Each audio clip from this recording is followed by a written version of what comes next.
President Donald Trump predicted Wednesday that the Islamic State group will have lost by next week all the territory it once controlled in Iraq and Syria. He said the U.S. will not relent in fighting remnants of the extremist organization despite his decision to withdraw U.S. troops from Syria over the objections of some of his most senior national security advisors.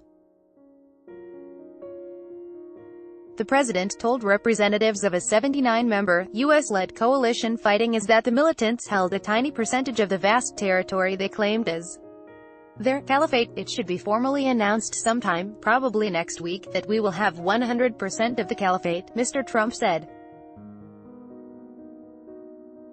U.S. officials have said in recent weeks that IS has lost 99.5% of its territory and is holding on to fewer than 5 square kilometers in Syria in the villages of the Middle Euphrates River Valley, where the bulk of the fighters are concentrated.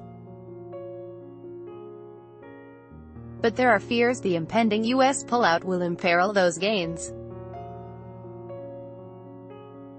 Mr. Trump told coalition members meeting at the State Department that while remnants of the group were still dangerous, he was determined to bring U.S. troops home.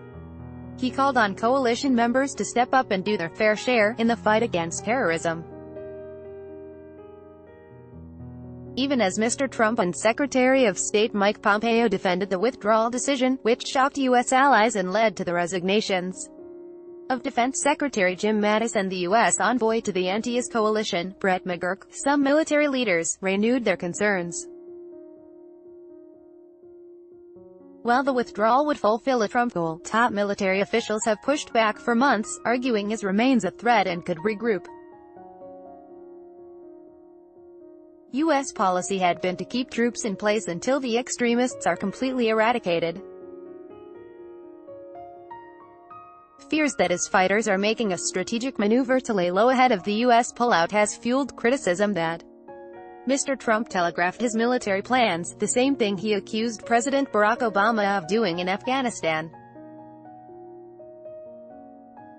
Mr. Pompeo told the coalition that the planned withdrawal is not a change in the mission, but a change in tactics against a group that should still be considered a menace. In this new era, local law enforcement and information sharing will be crucial, and our fight will not necessarily always be military-led, he said. Mr. Trump's announcement is not the end of America's fight. The fight is one that we will continue to wage alongside of you, he added. America will continue to lead in giving those who would destroy us no quarter, yet senior military officials acknowledged to Congress on Wednesday that the pullout would complicate their efforts. Owen West, the Assistant Secretary of Defense for Special Operations, told the House Armed Services Committee that he shared Mr. Mattis' objections. Mr. West answered, "No, sir," when asked by a politician if he thought Mr. Mattis was wrong to disagree with the withdrawal. At the same hearing, Major General James Hecker, Vice Director of Operations for the Joint Chiefs of Staff, said the withdrawal means it is going to be difficult to keep up the pressure on us. There will be a decrease in the amount of pressure that we will be able to apply, he said. The concern is if we move our forces out of Syria that may take some pressure off of the ISIS forces in Syria, General Hecker said, so our mission is to try to figure out how we can continue to keep the pressure on in Syria without any boots on the ground. General Hecker said others would have to carry the burden once the U.S. left. He did not offer specifics. Mr. Pompeo called on the coalition to increase intelligence sharing, repatriate and prosecute captured foreign fighters and accelerate stabilization efforts so as remnants cannot reconstitute in Iraq, Syria or elsewhere. He said the fight is entering a new stage where those allied against IS must confront a decentralized jihad with more than military force.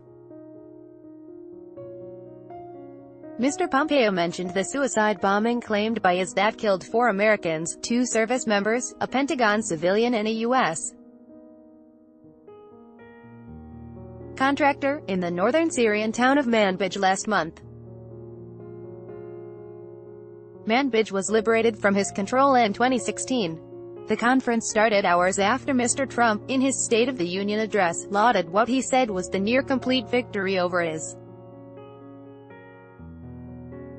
He also reaffirmed his determination to pull out the roughly 2,000 U.S. troops from Syria. He had said in December that the pullout would proceed quickly.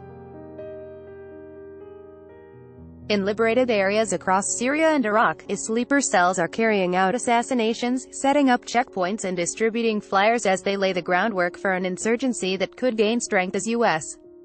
forces withdraw. Activists who closely follow the conflict in Syria point to signs of a growing insurgency.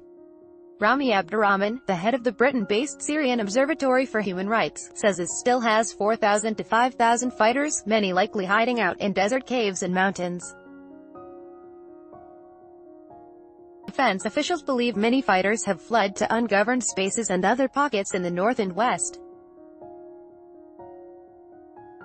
A Defense Department watchdog report warned this week that even with the IS forces on the run, the group is still able to coordinate offensives and counter-offensives, as well as operate as a decentralized insurgency.